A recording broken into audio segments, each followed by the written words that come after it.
welcome to the opening day of the conference. And sorry about yesterday, especially with the interference with our Ukrainian speakers because of Russian military activity. So our hearts go out to our Ukrainian colleagues. And since we're running a little behind, let me turn the floor over to Harold Drager, our president, and he will then lead us into the first session, which relates to the Impetus project. Thank you, George. Good morning, everybody. I know my panel participants are waiting. They will come up and have your pictures when I introduce you, so don't worry.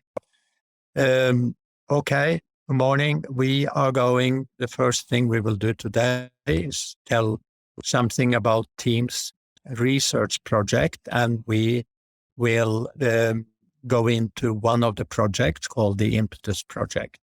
So without spending too much time on other things, I will start sharing. What I will tell about today is a little bit of opening before we go into the Impetus project, because research and development activities is the backbone of TIEMS activities. And here I show you what we have been involved in since 2006. We were involved in the NATO's project, which ended up with establishing the Public Safety Communication Europe, which is dealing with emergency communication. We were involved in ASSET, which was very interesting, seeing that looked into pandemics, and that came up in 2020. So we learned a lot about that. Heracles was about how to protect cultural heritage sites towards climate change. And we participated in setting up a hub for wildfires. It was a research project. And we also participated in a World Bank study on civil protection. Those in background, what I will just show you is about TIEMS International Certification. This is a project we finance ourselves. Impetus, which we will focus on today. Firelog, we will present tomorrow, and FireS. So as you can see from this picture, research and development project is a main part of TIEMS activities. This is the certification, 4 steps: application, compliance, examination, and certification awarded. This will be told about tomorrow. FireS is about innovative technologies and socio-ecological economic solutions for fire-resilient territories in Europe. It will also be presented on Thursday. It's a 4-year project. Firelog is about cross-sector dialogue for wildfire risk management, also a 4-year project, also to be presented on Thursday. But today we will concentrate on Impetus. The project is intelligent management of processes, ethics, and technology for urban safety. And it's financed by the European Commission, and it's under the H2020 technology program. But before we start, I like to say something in memory of Snezhana Knežis. She was TIEMS research and development coordinator, and she was also had a main role in the Impetus project. And she passed away 4th of September this year after 1 year with sickness. And I would like to read this in memory. Snezhana Knežis' involvement with TIEMS started in 2007 at that year's TIEMS annual conference in Trogir in Croatia. Since then, she served in various positions on the TIEMS board of directors, and she was an essential contributor to all of TIEMS research and development projects she was involved in. She held the position of acting vice president and director of research and development for TIEMS until a month ago, whom illness forced her to stop working. Whatever Snezhana served in any position or activity, she did so with dedication, professionalism, and sincerity. Her work was of the highest quality, and she was a pleasure to work with. She listened carefully, was understanding and supportive, and she resolved issues and led teams without excessive self-promotion and with a good sense of humor. She was a great person, and TIEMS as an organization and each individual remember her a lot. She will be truly missed. Although she was admired and appreciated for her work for TIEMS, family was her priority. All of us in TIEMS send our deep felt and sincere condolences to her family, who has suffered an irreplaceable loss. We share with them her memory, which will live forever. May her soul rest in peace, in internal peace. On behalf of the International Emergency Management Society, I've signed this. And I like a short silence in memory of Snezhana. Okay, then we will continue, and we will, today, this is the program today, we will first show a general introduction of Impetus. It's a video. And then Joe Levy from Synedit in Switzerland, he will tell about the weapon detection tool. And then Maria Mirada from Insight Intelligence in Spain, she will tell about social media detection tool. And after that, cybersecurity detection tool by Ron Offer from Jail in Israel. So first the general video, then we will look into 3 of the tools being developed. And after that, we will have report from the live test in the city of Oslo. Osman Ibrahim, he will not do this. It will be done by Simon Jetram. But we will also present the live test from city of Padova by Bruno Bonomini. So after this, we will have a question and answering session, and we will try to sum up. I will then start by showing the video.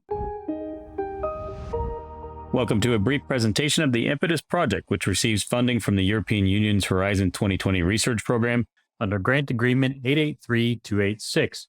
The Impetus acronym stands for the Intelligent Management of Processes, Ethics, and Technology for Urban Safety. For more information about this project and its progress can be found at the Impetus website at www.impetus-project.edu. The main goal of the Impetus project is to work with smart cities to improve the security of public spaces. In order to do that, this project will address 3 important issues. 1, how can advanced technology improve the security of a smart city? 2, how will this technology affect the daily routines and operations for those who manage smart cities, and specifically the safety and security of the public? And 3, what ethical considerations must be considered when addressing new technologies and smart cities for public safety? The Impetus project consists of a consortium of 16 partners, with Sintef in Trondheim, Norway as a consortium leader. Project partners represent 11 different European and associated countries, and the project itself started on the 1st of September in 2020 and will conclude on the 28th of February in 2023 with a total budget of 9.3 million euro, out of which the European Commission funding is 7.9 million euro. The 16 consortium partners represent a diverse group of stakeholders, from research institutions to universities and NGOs, as well as public authorities and industry, all who share an interest in the public safety field. As the map shows, project partners are represented by a number of nations both in and outside of the EU. In order to test the impetus technology and public safety solution, 2 cities partnered with the consortium. Those cities are Oslo in Norway and Padova in Italy. Both cities have tested the impetus technology and platform and collected live data, and they will also be the location of the final live exercise testing. The Impetus project team also established a community of smart and secure cities to serve as a reference group and to seek advice and guidance during project development. The community mandate is to influence the project direction and ensure project results fit both the end user and market needs. One of the goals of the Impetus project is that this community of smart and secure cities will become a sustainable community. After the project itself is complete, where they will focus on smart city research, development, and promotion. At present, there are over 40 members of COSEC representing a wide array of interested partners. This community includes smart cities, EU projects, universities, smart city technology consultants, and experts on personal data protection, counterterrorism smart city software solution providers, as well as city police organizations and research centers. If you are interested in joining the community or finding out more information, please contact Sandro, the community manager, at the email address on the left side of the screen. The first technical and acceptance testing of the Impetus solution took place in Oslo on the 4th and 5th of November in 2021 at the Oslo City Hall. The Impetus technology was put into use at the Security Operations Center, or SOC.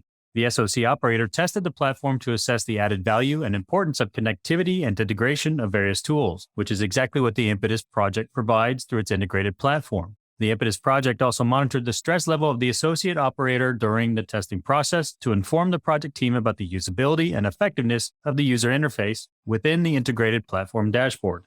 Since weapon detection is one of the Impetus tools, this particular scenario included a simulation of an attack with a gun outside the city hall. The attack was simulated and monitored by CCTV cameras, and once observed, sent an alarm and notified the SOC operator via the Impetus integrated platform. As this was the first testing of the Impetus project, the project team received valuable feedback from the SOC operator and the Oslo City Security Center concerning the usability of the Impetus solution and for future improvements of the tools and the project overall development. A similar testing and acceptance testing took place in Padova, Italy on the 1st and 2nd of December in 2021. To ensure the test built upon the experience gained in Oslo, the SOC operator from Norway's test was present to share experiences. Physical threat response optimization is one of the Impetus tools. Therefore, a simulation took place with a crowd of volunteers evacuating Piazza del Signore in Padova. Police assistance included facilitating public evacuation and crowd control, and the time flow of the evacuees was monitored in order to collect data for the physical threat response optimization tool. A key issue for the end user, the operator at the Security Operations Center, is the Impetus integration platform and its user interface. This is how the SOC operator can communicate with the platform and the various Impetus tools. This integration platform is the nucleus and central part of the Impetus technology solution for smart cities. Different tools connect the platform and send signals, alarms, or alerts to the platform itself, based on observations, findings, or calculations. The Impetus software platform development is based on the Snap for City open software solution, which is developed and maintained by the University of Florence in cooperation with partners and end users. The Snap for City open software solution provides several tools for the users to adapt and develop for their own use case scenario. More information on Snap for City can be found on the Snap for City website at www.snapforcity.org. A total of 9 tools are in development based on existing technology and all connected to the Impetus integration platform. The user interface is designed to be built using the dashboard builder and the Snap for City software, where the various Impetus tools connect and the user interface is created, reflecting each tool and its respective information display. The SOC operator will have a single overview of all the tools and will be able to start a calculation, a simulation, or receive an alarm. And this slide shows some of the examples of the dashboard itself. While the Impetus project is ambitious, there are many tangible results expected. A number of lessons have been identified from the project thus far and will be documented and shared in order to support community and partner development. Some of those tools were tested during the exercise and testing phases mentioned earlier, and in addition, the Impetus project will produce practitioners' guides. And those guides will include security operations in smart cities, cybersecurity in smart cities, and ethics and data privacy during security operations. The guidelines will provide a set of best practices from the Impetus experience and will provide a reference for information and training materials. The Impetus project launched a public perception survey on smart city technology with the citizens in Oslo and Padova, the 2 partner cities. The information from the survey has been integrated into the practitioner's guide on ethics and data privacy to be published by Impetus. The following slides will cover the results of the survey. First, there were 3 focus areas of the survey. How familiar are you with the topic of smart cities? the level of worry that you may have about the amount of collected digital data, and the level of worry that you may have about the different types of data collected. In terms of the familiarity with the concept of smart cities, there was no significant difference between the answers from the citizens in Padova and Oslo. However, one key point is that only about 30% of those surveyed were familiar with the concept of a smart city itself. Next is the concerns or worry about the level of collected data. Overall, those surveyed in Padova seem less worried than the public does in Oslo, and that's just one significant observation. While there have not been any follow-up questions to the survey, a number of factors could impact the survey results, such as culture, climate, public education, and public views on the importance of security. And then the level of worry about the type of data collected. While there is no significant difference between the answers from those surveyed in Padova and Oslo, there was one important observation that citizens are most concerned with CCTV cameras following their movement throughout the city. That is followed by the concern over digital data collection from routine activities, such as data collection from shopping online or web search activities. All the experiences gained so far will be used to further refine and develop the Impetus project tool, with the aim of providing usable solutions and achievable results at the end of the project. Milestones have included exercise and testing of the Impetus solution in Oslo and Padova in August and October this year. These tests served as more proof of concept for use of real-time testing and will allow for further refinement towards the end of the project in February 2023. In addition, the project team will continue development of the Impetus solution, documentation, and information for the community. Thus far, more than 100 experts from 11 countries have participated in the Impetus project.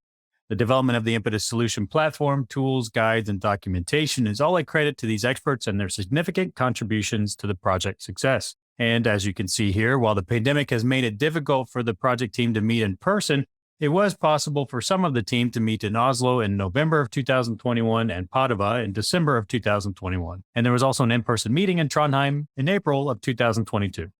Thank you for your time and interest in the Impetus project. If you'd like to know more about the project itself or have specific questions about the tools, best practices, or solutions, please contact Joe or Harold via their emails listed on the slide. You can also find out more details on the Impetus website at www.impetus-project.edu. And finally, please feel free to share this Impetus project information across your network and to anyone that might be interested in joining the Impetus community. Thank you. The video will be placed on TIEMS on the Impetus website, so you'll find it there, and it will be updated with a little bit more information. So now you know about the generality of the project, and we have decided we will go in and focus on 3 of the tools. So the first tool, I like to introduce Joe Levy, and then he will tell about the weapon detection tool. Welcome, Joe. The floor is yours. Thank you, everyone, for allowing us to be here today. You see the lovely Tel Aviv behind me. Currently, I'm just traveling a lot back and forth between our offices in Zurich and the lab in Tel Aviv.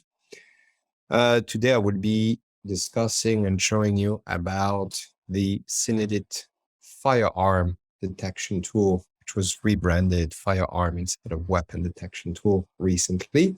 In Padova, I will share my screen. So the firearm weapon detection tool from the Impetus platform. I'd like to remind you, everyone, that this tool has received funding from the European Union Horizon 2020 on the grant agreement 883286. You can have a lot more information by just Googling Impetus project, and you will find a .eu website with all the information. So overall, the big challenge with the weapon detectors that we've approached an outdoor environment, which is sometimes good, sometimes very bad. And I'd like to start to say that the weapon detection tool, the firearm detection tool, the way it works is the instant a weapon enters the surveillance camera field of view, an alert is shared with your SOC. This type of alert of the data that we share is fully GDPR compliant. I'll get to that in a sec. NATO and DHS, Department of Homeland Security compliant. It means that GDPR compliant, we're not recording data all the time. We are only recording the data when we are in red alert mode. You guys are in Atlanta today. The RFPs of the DHS are quite something. It means that the firearm detection tool responds to the Department of Homeland Security and the NATO RFPs, which is no one in our company touches our code, which is either Russian or Chinese or born in Ukraine, even with double nationality. So what would be the impact of not being able to detect a weapon? Well, it generates, first of all, an extreme event. If you take at the JFK chaos that happened in 2017, summer of 2017 in New York, when the whole airport was shut down because someone turned up the volume on TV channel at a gate where there was the triathlon, and then people started to hear gunshots. There were no guns. But what happened was in 12 minutes, the whole airport was vacated at a cost of $300 million per each 24 hours for an airport of this size to be shut down and closed. That generates that, I would say, justifies an extreme event. Not detecting a weapon creates a major loss of lives. We've seen it in Uvalde, Texas. 19 children and 2 teachers shot to death. And of course, law enforcement feels helpless and lost when they cannot detect weapons. So how does it work? Well, the advantage of using the weapon detector is that it provides an extremely fast response time to law enforcement. You have no loss of lives if you respond and if you detect it in under 2 minutes. It improves your SOC operations, and it provides extremely detailed alerts, as you can see on that image on the left. You have the GPS coordinates, you have a video clip that you will see shortly, as well as a JPEG. So overall, the mission of the firearm detector is to alert, and of course, to prevent loss of lives. As you can see in those images, we also have a name for our tool. The commercial name is Samson. And what it does, the firearm detection tool provides instant, what we call situational awareness. It's one thing to say, oh, there's someone with a gun. Yeah, great. It's another thing to say, hey, I got an alert. Oh, wow. I can see who that guy is. I can see the type of weapon he's using, and I can pinpoint it on the map using GPS coordinates. First of all, who's the user of our tool? Well, the firearm detector's user is the dispatcher, as you can see here during a live exercise that we performed in Oslo. No, that was the acceptance pilot last year in November. It's a dispatcher of the SOC. And the way it works is like the instant a weapon enters the camera field of view, the tool is used.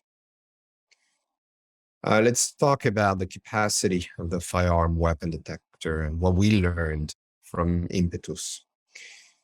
Well, the firearm detector can identify a small magazine-fed handgun from 26 feet away, which is about 8 meters. And that responds to the deployment of surveillance cameras in smart cities. Yet the AI is extremely sensitive to difference in the lighting environment. This is what we recently learned in Padova. We've had some substantial issues of detecting the weapon during the live exercise, yet we did have an alert, which tells us that what we do is extremely complex, because detecting a firearm in an indoor environment where the lighting doesn't change, it's easy. But in an outdoor environment, you have rain, you have fog, you have sunset, sunrise, afternoon, you have so many different parameters in lighting that we need to up our game with that. By using our tool, we provide the real-time GPS, which is essentially better coordination for first responders. If I tell you, hey, there's a gun shooting at the school, you say, yeah, okay, great. If I tell you, hey, this these are the exact GPS coordinates of where the anomaly is happening right now, such as someone carrying a small magazine-fed handgun. Then what happens is you trust the tool, you feel more confident because you have very valuable information, which is called situational awareness. So by having that, it reduces the intervention times. And of course, you're much more effective as a first responder in your interventions.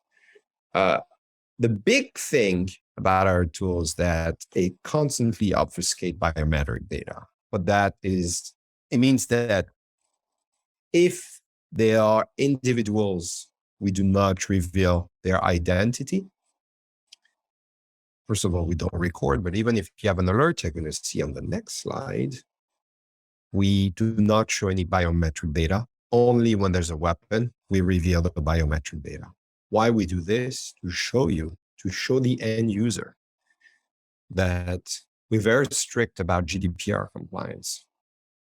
A lot of people can tell you we use cloud. Well, you should be very cautious about using the cloud. We do not use the cloud because with our system, everything is being processed on premises. The other thing is when you start to gather biometric data, this is considered as personal data. And this type of data can create a lot of, I would say, a rough ride with GDPR compliances in Europe. Just to remind you, a few months ago, Brussels Airport got fined 300,000 euros for breaching GDPR compliance, and British Airways had a €250 million fine that was then lowered to less than 100 million euros for breaching GDPR compliance. So that is the reason why we're extremely cautious. And as we say in French, à cheval sur ce sujet, like very careful about it. So how does it work? Well, to be GDPR compliant or data privacy compliant, our system connects your network. It remains on premises. And as explained earlier, the instant a weapon enters your camera field of view, an encrypted alert is shared in real time. So our protocols, they're compatible with Securitas, what they're using, and also the most recent smart cities encrypted protocols, because when even we share an alert, we encrypt the alert, and it's also password protected. And let's imagine someone would be able to gather this alert. Yeah, okay, so what are they going to do with a video clip, which is 6 seconds long? This is an example of an alert from a simulation that is the entrance of the municipality of Oslo. Let me go back. Again, you see the data is obfuscated, the biometric data. And then the algorithms are calculating, and when they have a confidence which is high enough, they say, hey, there's really a gun in red right here. What they do is they reveal the biometric data. In a smart city environment, that what you're about to see was done in June in Padova. You see 2 individuals and 1 individual pulling a gun on the back of a person. You can see some tracing in the pixels that shows that the network suffered from bandwidth. But because we code everything in C, we can easily fix those network issues. And as you can see right here, oops, sorry about that. As you can see right here, it successfully detected here the gun, but very briefly. All right, and I'm going to go to the next little clip, and then again, don't worry, I'm going to show you those JPEG images as well. As you can see here, an obfuscation, the gun detected right there, and then the obfuscation leaving the stream and revealing the biometric data. This is what you would see if you would be the operator. You would receive the clip, the GPS coordinates, and here I pointed in red the gun.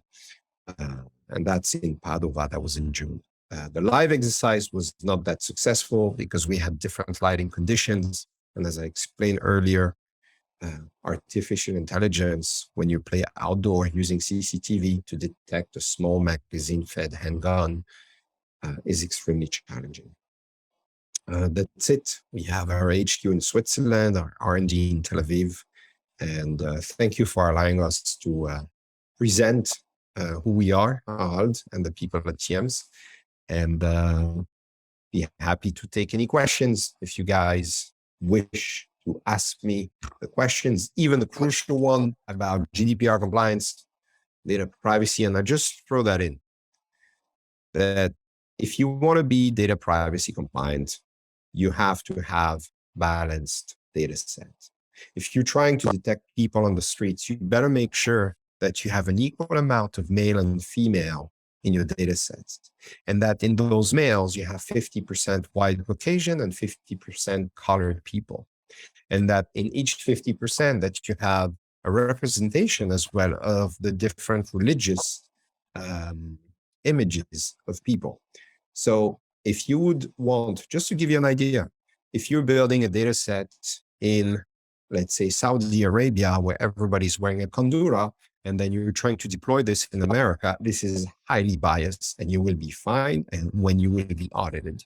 This is just to show you how deep the rabbit hole goes when you're dealing with AI for smart cities. You have the AI, data privacy compliance, and you have this big nut about operations. Because when you have AI in place, you're changing your operations and you're changing the ways the alerts are being shared. And that's also a big one. Thanks, everyone. Happy to answer any questions. Thank you, Joe. We will take questions at the end, but I think when we now listen to the rest as a panelist, there we have Maria. Yes, please. We are very excited to hear about social media detection tool. The floor is yours, Maria. Hi. Perfect. Thank you. Well, let me share my screen and my presentation. First of all, good morning or good afternoon if you're joining us from the other side of the Atlantic, as I am currently based in Barcelona. Thank you once more for the opportunity to be here and talk to you about us, the social media detection tool. My name is Maria Mirada, and I work at Insight Intelligence, and we are based in Spain. We brought to the Impetus Consortium the social media detection tool. And what this means is what we are doing is OSINT. OSINT understood as open source intelligence, meaning that what we do is collect or try to extract intelligence insights from information that is publicly available and has been shared voluntarily. A difference between our tool and the firearm detection tool that Joe has just presented is that ours is not used in this like heat of the moment situation. That is not the best match for our tool. Our tool is best employed by intelligence analysts in the pre and post of a crisis, because what we're trying to do is preempt and increase this level of preparedness. So imagine that we have an intelligence analyst in a law enforcement agency or a municipality, as is the case for Oslo and Padova, and they need to gather information about a specific event or topic of interest that is relevant for the security of their cities. So what our tool does is help them with this gathering of massive amounts of data from, again, the open web. And we apply artificial intelligence methods to analyze it. The goal here is to bring to the surface these useful pieces of information, these relevant insights, while cutting through the noise that we can find in the internet and social media. What we're talking about here is finding the proverbial needle in the haystack. And the reason we do all of this is because what we want to do is pretty much enhance the efficiency in terms of time and human resources when trying to keep the public safe. So our tool is also commercially available, and the name is Spotlight. And what the there's three big areas or technological methods, AI-based, that power our technology. And they are, the first one is natural language processing. So what we do here is develop the methods that can understand language, it's text analysis. We pair that up with social network, meaning what we want to do is be able to visualize and understand the different relationships and different flows that are established online between people, groups, and organizations. And what we also want to do is have a system that constantly learns from itself and improves itself. The number of different use cases and applications of a tool like ours is so broad that it is actually the only way to be able to serve to the end users what is best needed, what they need actually. We develop all these methods and our products, our machine learning models, following a very strict end-to-end ethical framework that, yes, as Joe mentioned, it has to be GDPR compliant. And we have the upcoming Artificial Intelligence Act in Europe that is gonna also further stipulate the requirements for AI. And what this means when we talk about ethical framework, it means making sure that we have the different protocols that allow for anonymization of the data to protect data privacy, that there's a very substantial and thorough debiasing of the models, that there is absolutely no discrimination that's being geared towards protected groups. And we also include a number of transparency and training for the end users, because we believe it's important to understand, for them to understand how the system works, so they can trust way better the results that they actually get. This combination of methodologies has been recognized for the innovation aspect and the trustworthiness aspect 4 times with a seal of excellence by the European Commission. So we're very happy about that. The way that the system works is, as I was mentioning, there's a very high number of different situations where it can be applied. So what we need to do is establish a number of parameters that are very flexible. So the way we work is we have the end users decide what would be the sources that are the most relevant to them. How often do they want to sort of like see and do the analysis about this particular topic or event? They can choose what languages are the most relevant to them. Use the keywords that they know as a starting point. For instance, in the cases that we did for Padua and Oslo, we couldn't automatically start publishing actually information, hate speech, or actual text for a demonstration in the open. That would not have been kosher. So what we did was simulate the situations that we wanted to analyze, and they were related to COVID. Another thing that is very interesting, and it's where a lot of the value of the tool remains, is the machine learning models that are domain specific. So in order to have higher accuracy of the insights, we want to have the machine know the most as much as possible about that specific topic. And what we do is develop a number of models. You can see here a few like engagement, jihadism, or extreme right. But we can develop and custom new ones that they actually match even better the needs of our end users. So what does it look like once we have these when we're using these tools? So when we create a query, the first thing that we get is this initial timeline, because we want to get this situational awareness, meaning what is happening when. This is going to tell us, for instance, if we see a spike in chatter online, and if that is sort of if it correlates to a live event, or on the other hand, there's nothing that would sort of like that we know that would justify or justify why there's this type of conversation, peaking activity, and that might be an interesting pointer towards there might be something that we're missing. The system also shows us what are the most significant highlights and insights that it has found. And I'm using the word significant and not common. We're talking about relevancy, and that is what the machine learning model gives us, because they might not be the most frequent ones. In here, we have it in terms of hashtags, concepts, entities, or potentially users that are anonymized.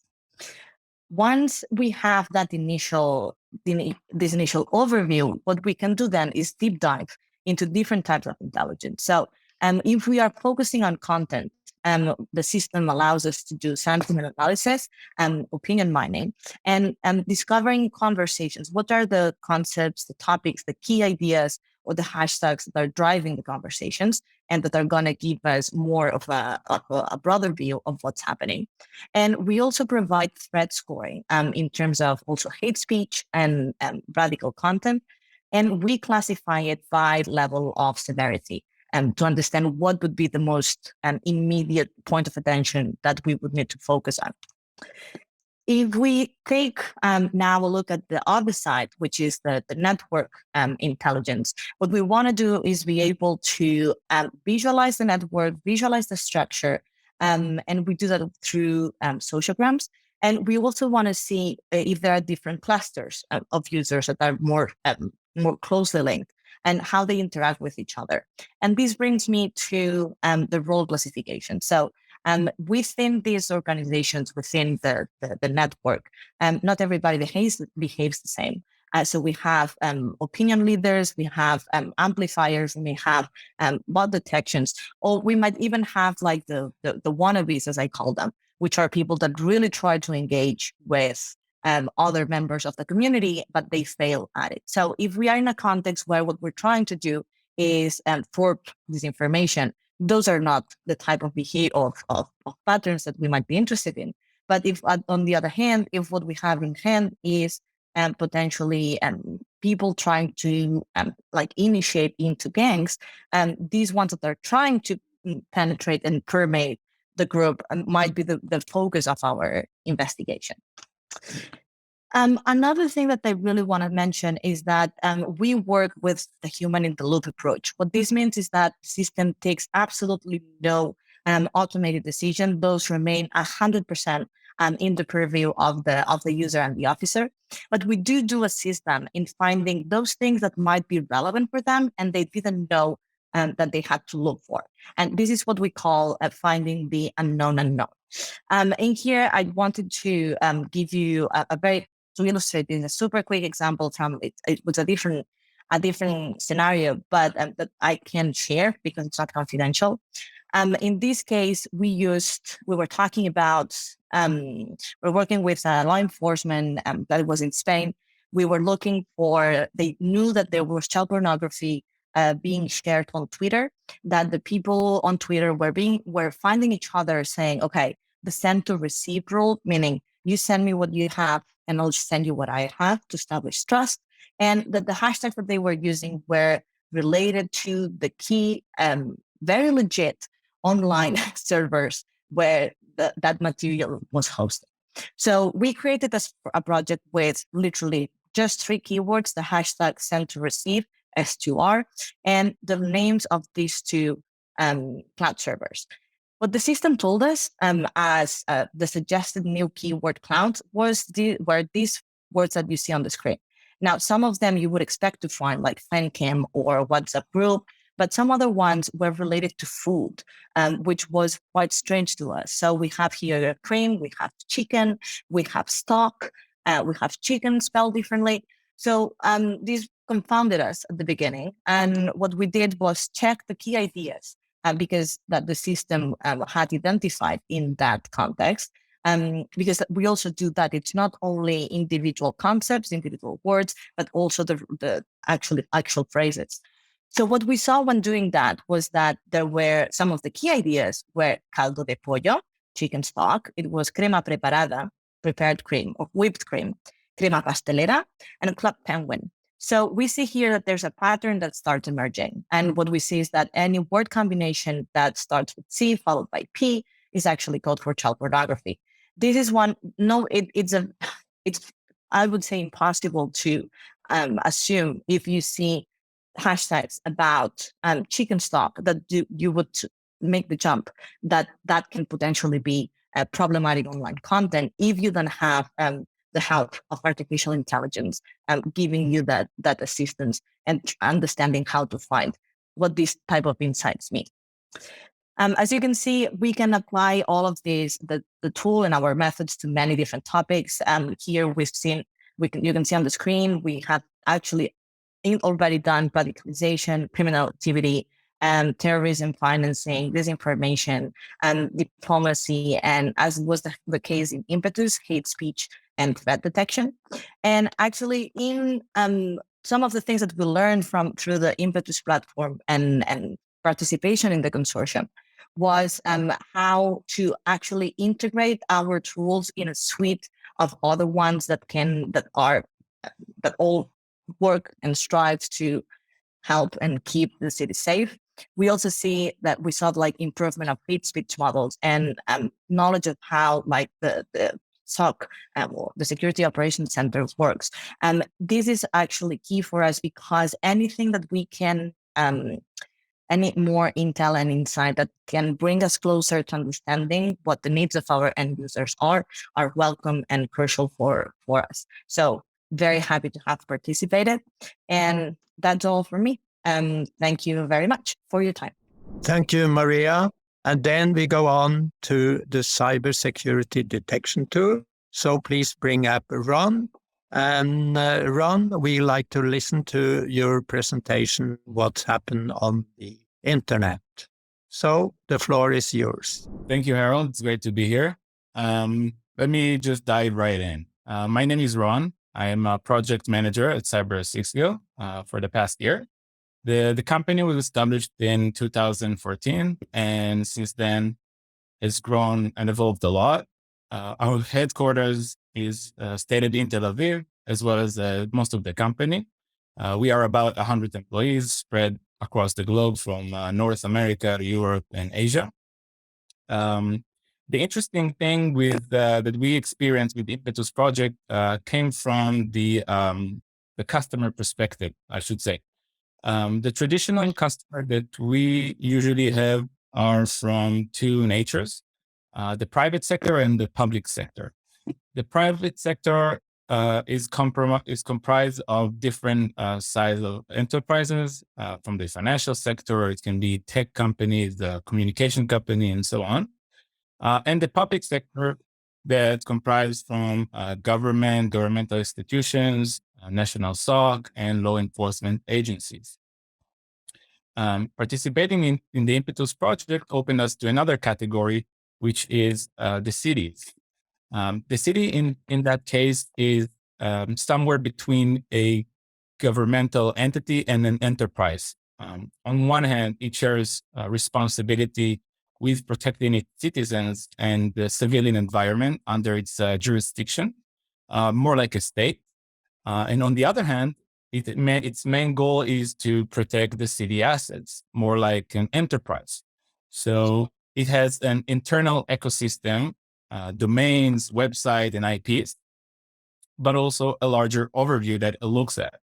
And in that sense, the end user can be the IT department, whose main goal is, like we said, to monitor the city assets, which is the more traditional end user. But also another end user can be the local police that, for example, promotes the citizen physical security.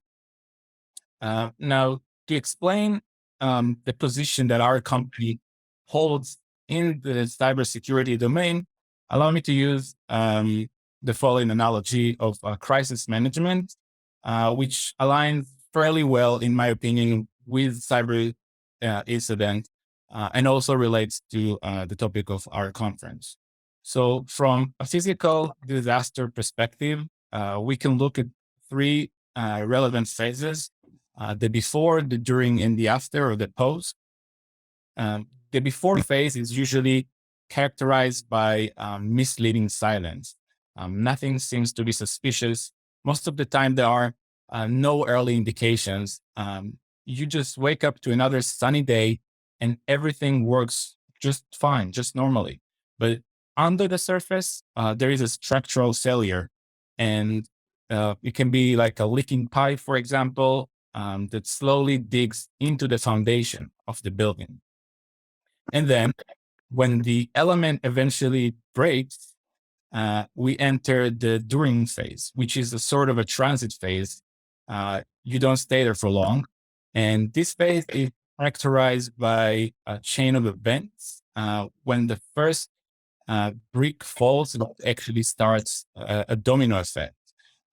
Therefore, the escalation process is very fast and almost impossible to stop. Now, if we could detect any early indication, either there in the before phase, to stop the process from entering the second phase, which is the during phase, most chances we will end up in the more painful and difficult phase, which is the after phase. Here we will be the very brutal phase of reality. When referring to physical disaster like a building collapse in Miami, Florida, in the pictures, obviously the casualties are the hardest part. But if we tie it back to cybersecurity, the effect of single cyber attacks spreads from data exposure to data loss, extortion, ruined reputation, financial loss, and in extreme cases where the damaged infrastructure is critical, like in health institutions, the loss of lives as well. So the during and the after phase are generally handled by an incident response team. They are expert in finding network cleansing from any remaining backdoors and post-event recovery of the data. In the building analogy, the incident response teams are the rescue teams, which unfortunately we call them after the building has already collapsed and not before. The before phase is where you gather the preemptive information that tells you, listen, if you won't take care of this leaking pipe, your building is going to collapse. And Cyber6 will indeed invest a tremendous amount of effort in building a profound database, maintaining the top-notch collection capabilities to enable the best intelligence for remediating emerging threats. In the building analogy, we are the engineers that continuously inspect the building and searching for leaking pipes. In case we already entered the after phase, cybersecurity can also help in the incident response to the incident responders in understanding how the attacker penetrated the network, what was the initial access that he got, which is mainly important in blocking future attempts to get back into the network. Now, just to emphasize this last point, what we provide is a preemptive threat intelligence to help organizations to stay ahead of their attacker. And intelligence in its nature must come prior to the event in order to act upon it. So the sooner you know what a threat actor is planning, the faster you can act and protect your organization, your environment. Now, I hope that I was able to convince you that threat intelligence in general is important. But what makes cybersecurity special in that case? So to understand that, let me show you what is happening in the dark web in a span of just 1 minute. To sum what you see here, you see, like, for example, 196 replies, another more than 3,000 malicious chats on Telegram, 130 malware links shared, more than 600 credit cards that are offered for sale. And if we sum it all, it is about 4,500 different events that are happening in just 1 minute. And believe me, the numbers in a week times is just overwhelming. So even though the numbers are as shown, many security teams are still working manually. Now, today's manual approach to cyber intelligence is flawed. It's either impossible to do it with the traditional manual work, or it's just extremely difficult and time consuming. As a result, the security teams are either flooded with data that they just can't handle because it's just too much in a timely manner, or receive obsolete data that is mostly irrelevant or lack the context. Now, at this point, you just cannot avoid making flawed security mistakes, flawed security decisions, sorry. Now, to solve this issue, we designed a powerful, fully automated SaaS solution from the very beginning of the data collection to the very end of the user interface. Now, our goal is basically to speed up the user investigation time and help the user extract meaningful insights within minutes. With a very basic configuration that the user provides to the system, the users start receiving a feed of alerts in real time, and the alerts are customized to his organization and his assets. And in that way, he can stay ahead of the attacker. Underpinning all of this is our ever-growing searchable and historical database from as early as the 1990, with millions of new items that have been indexed into it every single day. Comprising this core capability is our market-leading coverage of underground sources and platforms. We focus our collection on different sections of the web. So, as you can see, we focus on the clear web, the deep web, the dark web, and the beyond. Now, the clear web is basically everything that you can access with the familiar search engine like Google Chrome. For example, Twitter is a site in the clear web. The deep web is the parts of the internet that are not indexed by search engines like Google. For example, you can reach the homepage of Facebook, but you cannot reach someone's private Facebook account because it's protected by a password. So that also considered the deep web.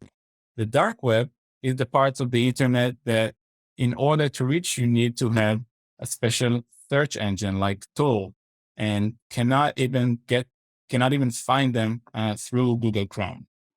The beyond category it refers to mostly instant messaging groups like Telegram and Discord, and a lot of information goes through there.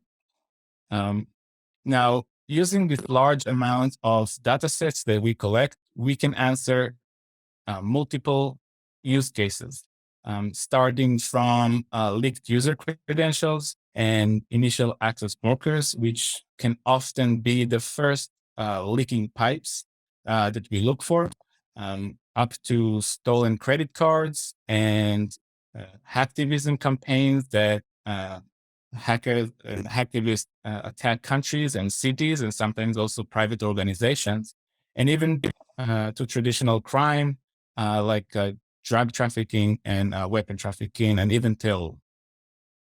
Now, to sum all of this, these are the top takeaways that I think you should remember. With the automation process and the capabilities that we provide in our product, and then to Impetus platform, we improve the security team's efficiency by just exposing them to the most relevant information in real time. So there is no lagging, and the information is right, and this is what they can act upon immediately. The second thing is that we maximize their performance, and with using an intuitive and easy to use platform. And the last thing is that we reduce the handling time just by using the state-of-the-art automated threat intelligence solution that is uncomparable to any manual work that an analyst or other companies can do manually. So that's all. I hope you enjoyed. And thank you very much. If you want, you can scan the QR code for more information to get to our website and read more about our solution and our different products. Thank you, Ron. Now we have introduced the project. We have looked at 3 specific tools. There are about 6 other tools, and also a practitioner's guide and an integrated platform. But all that you can also find on the website. But as the English said, the proof of the pudding is the eating. So we have done 2 live exercise tests, one in Oslo and one in Padua. And what do the SOC operators that use the system during this live test, what do they think? Let's bring up Jan Jetterang first from Oslo. He steps in for Osman. Jan, the floor is yours, and we are very excited to know what do you think of what we have developed in the impetus? Is it usable, and was it usable for City of Oslo? The floor is yours. Thank you, Adel. Thank you for letting us come and talk about ourselves. So we had a live exercise in Oslo, the 18th of August. We had a live exercise in Oslo, the 18th of August this year. The planning phase was it was planned over several months with the help of the consortium and also with about 13 actors involved in the exercise on the day. The agency of emergency planning was involved, the police was involved, fire and rescue, public transport, city wardens, to name a few. The exercise was divided into 4 main exercises, with the impetus exercise starting everything. The exercise was planned as a demonstration with the various threats through the exercise, such as bacterial attack, gun detected, and so on. The goal of the exercise was to stress test the platform and the technologies and the secure operations center and its processes. We also tested communication between different secure operation centers, and our collaborating actors have their own exercise goals also, such as fire and rescue with decontamination of location and persons. The police was involved with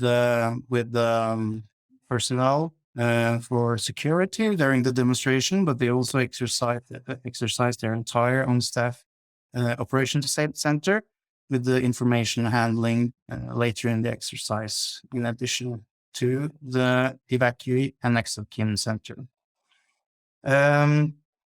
After the ending of the impetus exercise, it ended with the evacuation of the city hall, where we transported evacuees for evacuee and the next of kin center, where we tested the evacuation process and collaboration with between the actors involved in this, and the registration system of the evacuation center and the new registration systems developed. All in all, this was a very complex, full-scale live exercise. There was over 250 people involved during the exercise day. We included our surroundings, such as we alerted the harbor authorities of ongoing activities in the city hall. And we tried to build a scenario where each scenario built upon the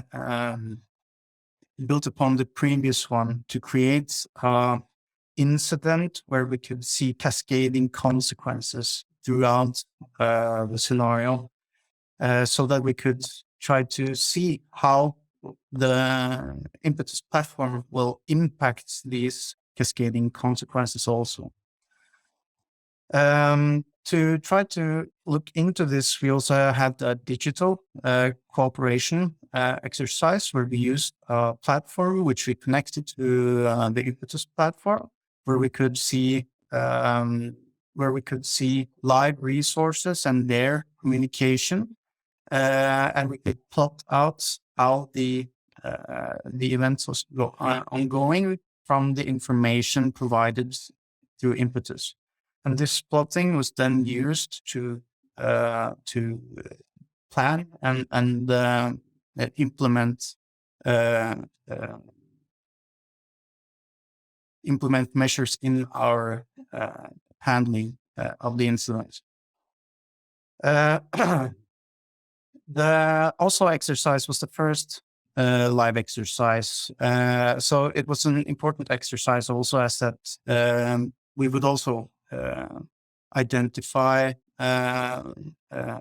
issues that we also would need to work on towards the Padova exercise.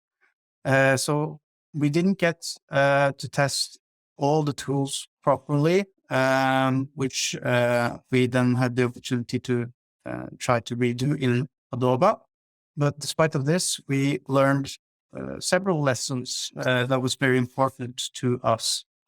One of these lessons was that Impetus did provide beneficial and time-reducing capabilities for handling the incident, in particular to the cascading consequences, where we saw that the evacuation process and the evacuation center were better coordinated and more efficient in how they were implemented and how they perform their tasks. We could also see that the communication part was very important to this, as we could share the information from the platform between several actors. So all of these experiences that we had are one of the many inputs to what Harald has mentioned, the practitioner's guides, which is based around the three main pillars in Impetus, as mentioned in the video: the processes, the ethics, and the technologies. So, thank you very much for the time. Thank you, Simon. We will then continue to see what did you learn in Padova, Bruno. Can you bring up Bruno, please, Victoria? So we see if they gained more. And as Simon pointed out, that came after the experience we made in Oslo. So we knew more when we started in Padova. Yeah, there we have Bruno. The floor is yours. We are very excited to know what happened in Padova. Good morning, everybody. So this is Bruno Bonomini from Padova. I'm representing the municipality here, and I'm very pleased to take this occasion for share some insight on what happened almost 10 days ago. So let me try to share my presentation. So be patient for a second. Yes, as Simo already provided, we were working about validating what so the live exercise was not a show, was not an exam, but a validation activity, and all the participants were asked to provide some contribution. Verification was not verification. So we were thinking about if we are building the right product. Instead, verification is about how we're building the product right. So the idea is this: the right product must be meaningful.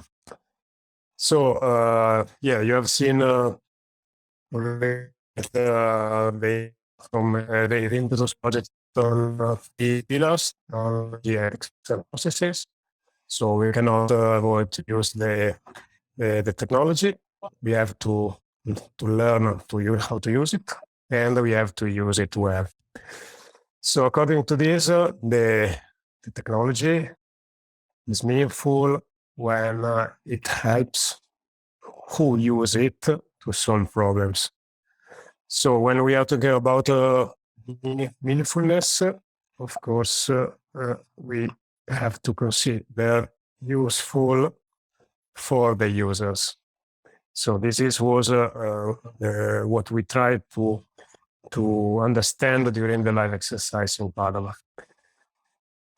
So of course we have to understand what it was mean useful.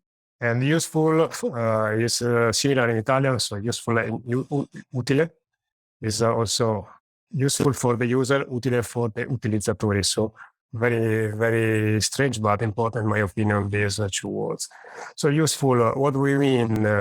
We try to understand if the impetus solution let us to make better what we already do. And if we are ready to create, to have, to improve the situational awareness.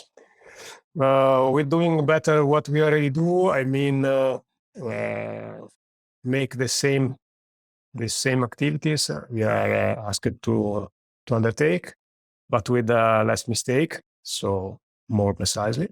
As you have understood from Joe Levy earlier, with the weapon detection or the firefighter detector, we can have more precise information, and also less time, and of course less cost also. And as Simon said in Oslo, is a matter of a better coordination and a better communication also. So this could be something that could be useful for the users. And regarding the better situational awareness, instead, the advantage is the tools I'm to provide is an additional alarms.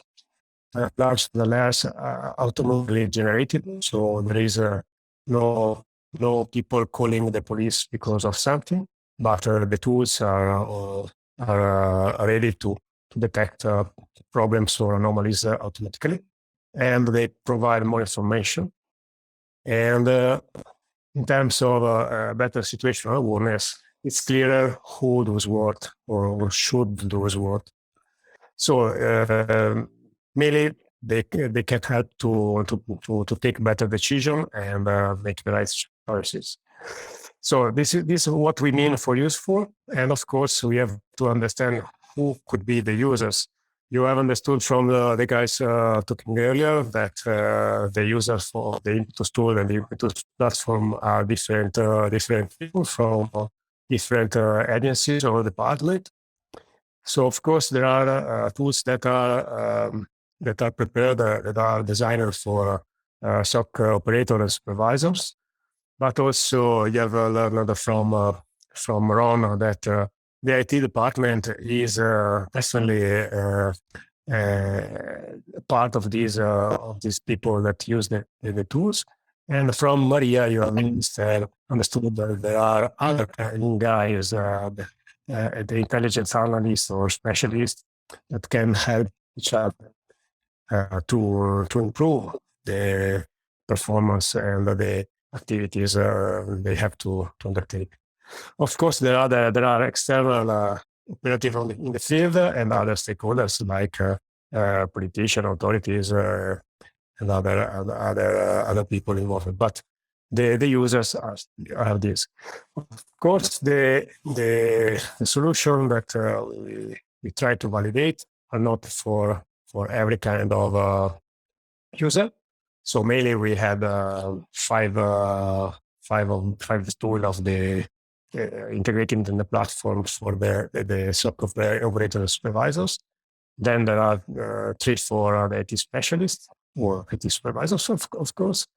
And as we said, there are the SMD tools for the intelligence analysts and specialists. Of course, there is also the technical administrator ready to understand how is going on regarding all the tools. So this is mainly what you mean in terms of useful for the users. And what we undertook, in Padua was almost this.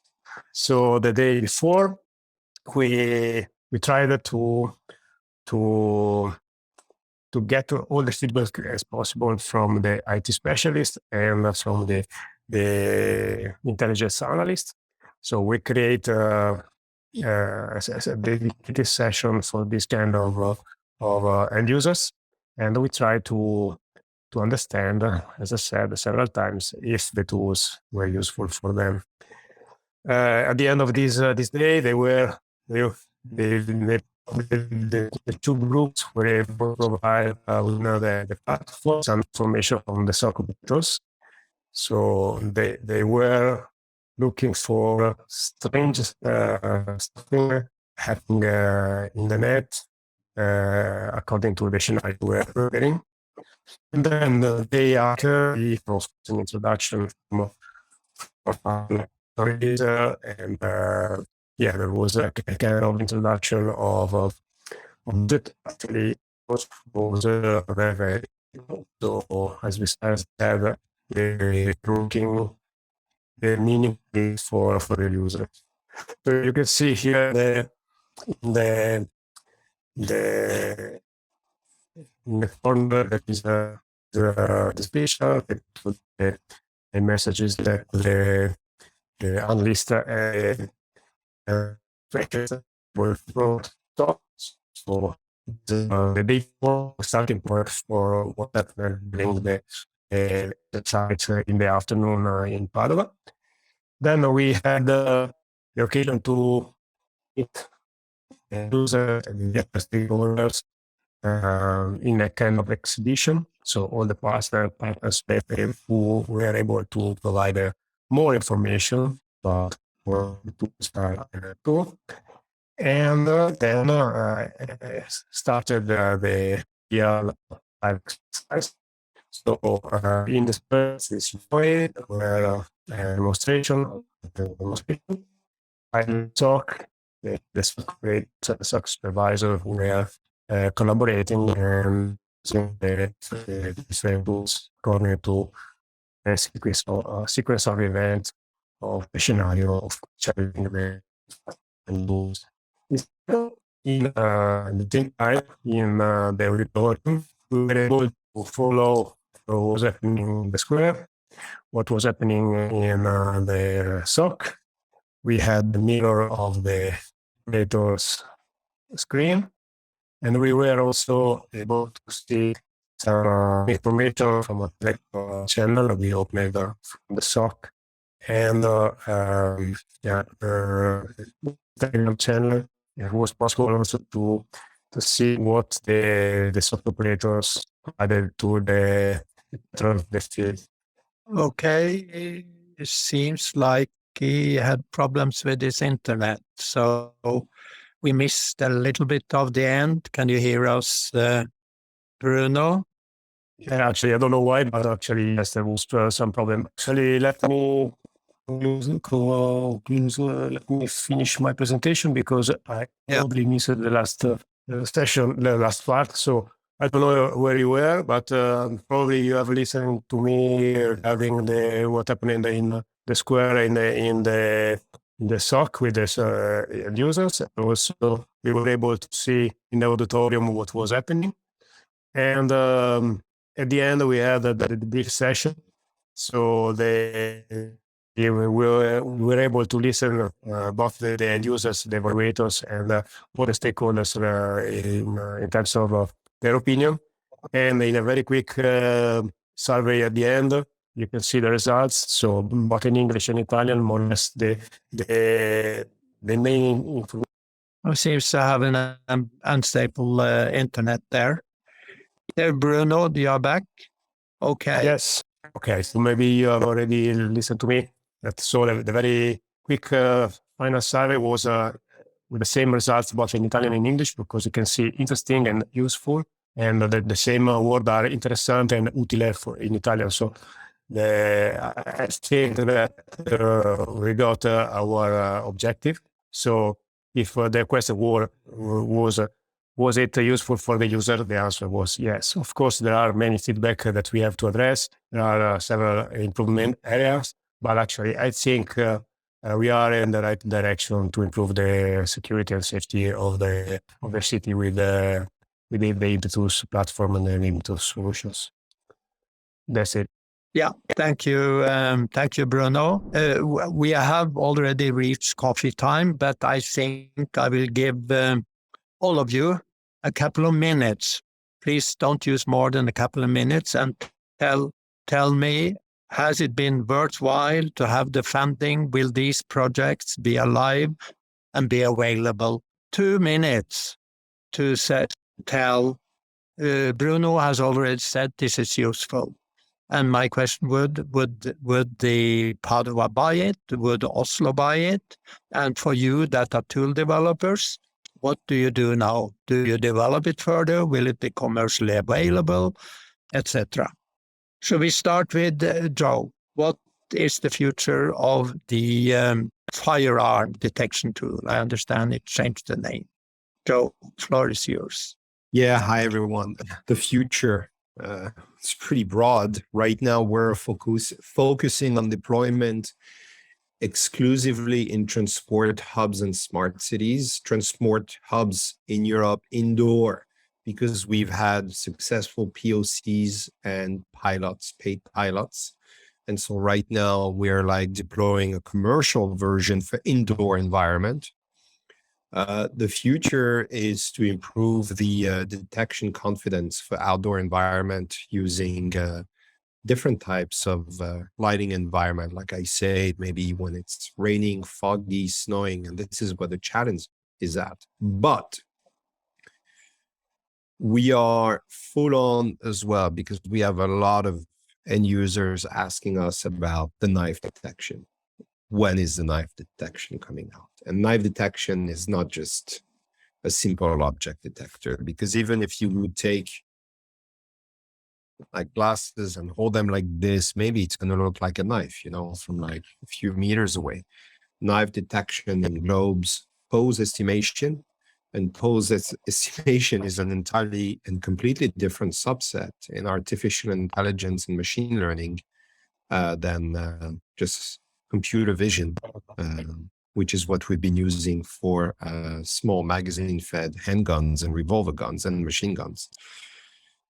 So it's going to generate many upcoming challenges. And that is the reason why we only focus in our future on weapon detection and not vehicle detection or mass detection or fever recognition or fall detection, because the rabbit hole is very deep.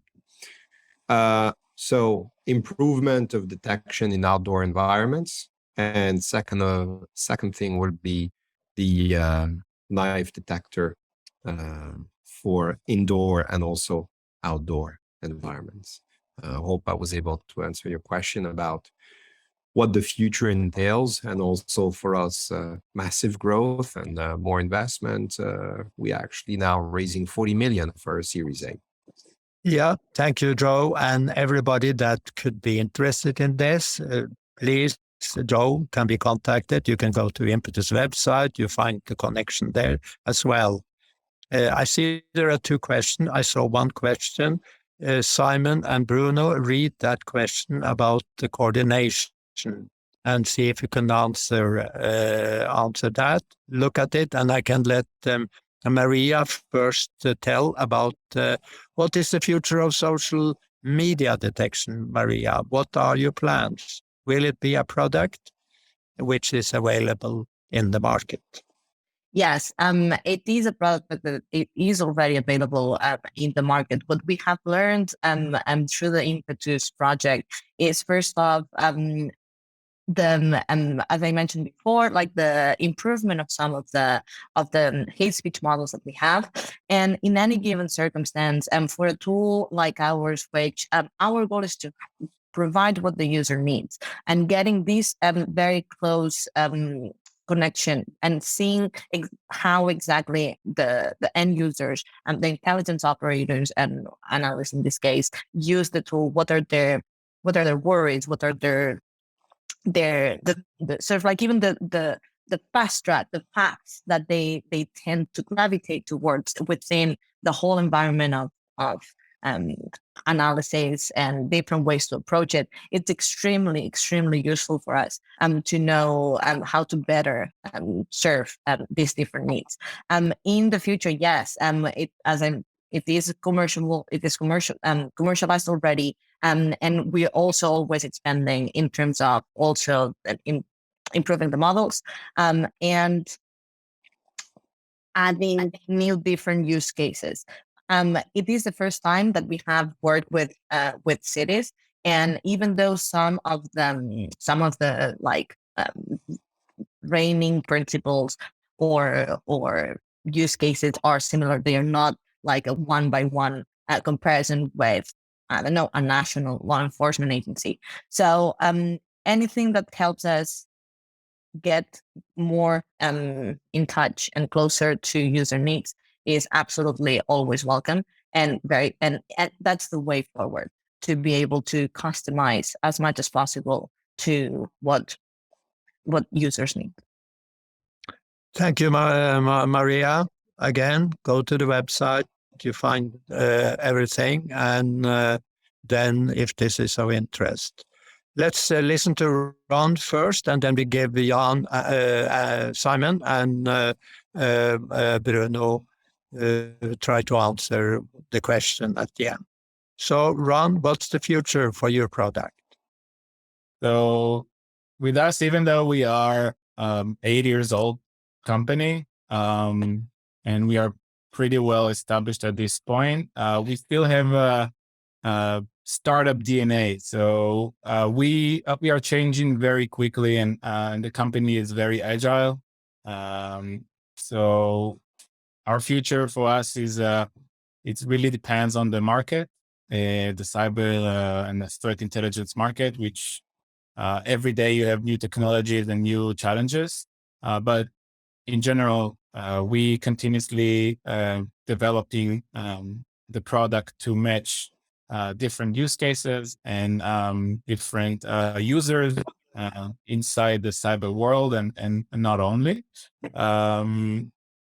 And we also try to expand our offering into other places in the cyber domains. So just for example, add takedown services and offer other things like that, or other services by analysts, because our focus was mostly on the automation process.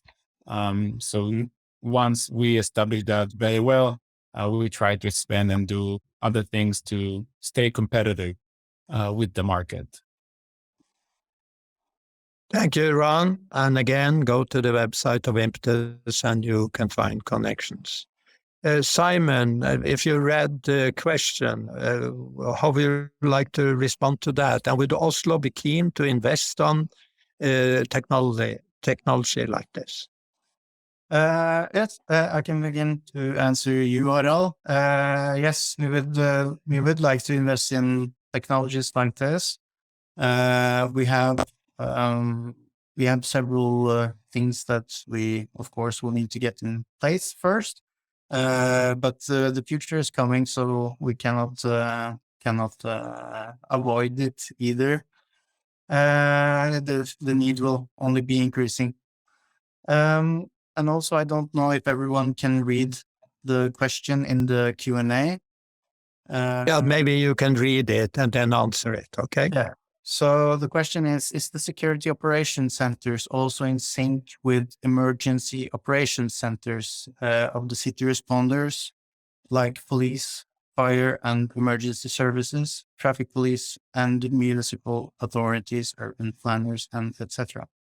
So there will be varieties between countries in how things are organized. In Norway, the police and health emergency services are state enterprises, while the fire and rescue is a municipal enterprise.